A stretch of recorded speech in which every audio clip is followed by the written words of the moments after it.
Humankind is limitless in potential. We live on a planet, though, that has very harsh limits, and soon we will outgrow our home or else tear it apart in the name of innovation. To remedy this, we must expand. For the survival of humanity, we must focus on colonizing space.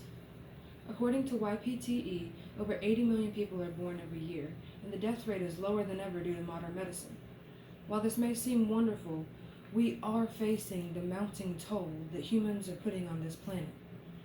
The growth rate can and will become too much if it has not already. We take more from this planet every day and give back little more than poison. Travel becomes emissions and homes becomes less forestry, and really every bit that we take from nature just takes away from our future. Our demand is already too high on our very limited resources, and because of these actions, the Earth's atmosphere has already changed too much. According to BBC, since the 19th century, CO2 emissions have risen by 50%, and temperatures have risen by about 1.2 degrees Celsius, which is about 34.16 degrees Fahrenheit, in just 2 centuries. It's time we made the changes to save what's left of our home.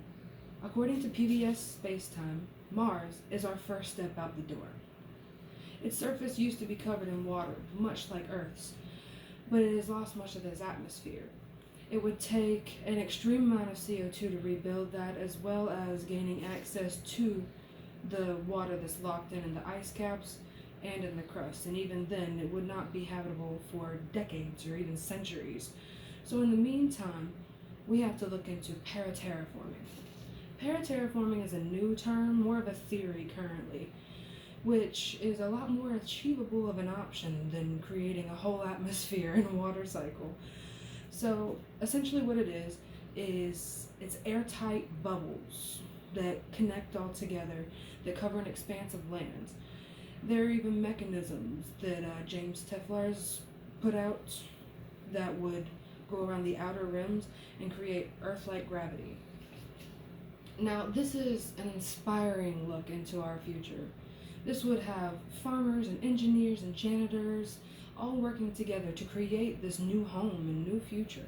Elon Musk currently is looking into this, but according to Coppinger at BBC, the tickets are about $200,000 a piece if they can make the transportation reusable, which of course has not been done. But that's the most exciting thing. It's already being looked into, and it's not just sci-fi anymore. It's real life.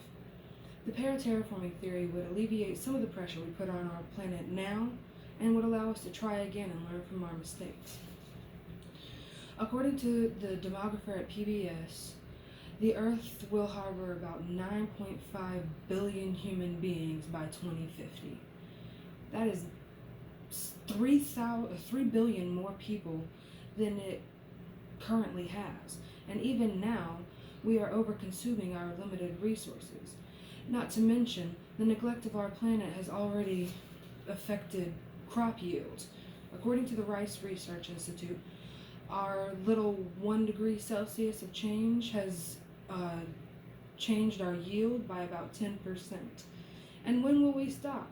That single degree of Celsius is due to technological innovation, and that will never stop. So, what if we suddenly housed 1 billion less? We would see fewer emissions, more resources available, less tax in general on our environment, and that billion would have a fresh start with clear conditions and clear air and room to grow. The knowledge that we have amassed of all the things not to do, and that's the future that we have, really the only one.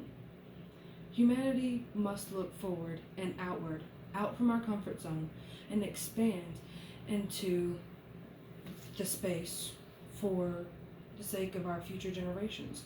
The only other option is seeing how long our world can manage it and having no way out when it falls under our pressure. And while my opponent might say that the cost of terraforming is too high, they're right. But it's nowhere near the cost that our species will have to pay if our path doesn't change drastically right now. My opponent might say that this is just a sci-fi dream that only happens in Riddick. But we are limitless. There are thousands of untested theories, and who are we to pretend that we know the outcome of every one of those theories? And maybe they'll say that going somewhere else would just be more of the same if we don't first fix the issues we have here. Now, this is dead wrong. Mars is our first step and not our last resort. As we venture out, innovation will happen naturally, and we will have more space and time to get it right this time. How many times have we heard that it's too late for the Earth? And from how many notable sources? The only way for our species to truly exist and for our planet to keep surviving is for the population expansion to expand somewhere else. This is a means to right our wrongs, to begin anew, and to start healing Mother Earth. Colonizing space is the only real chance for those who come next to inherit more than a dwindling chance and a dying piece of rock. This is our future.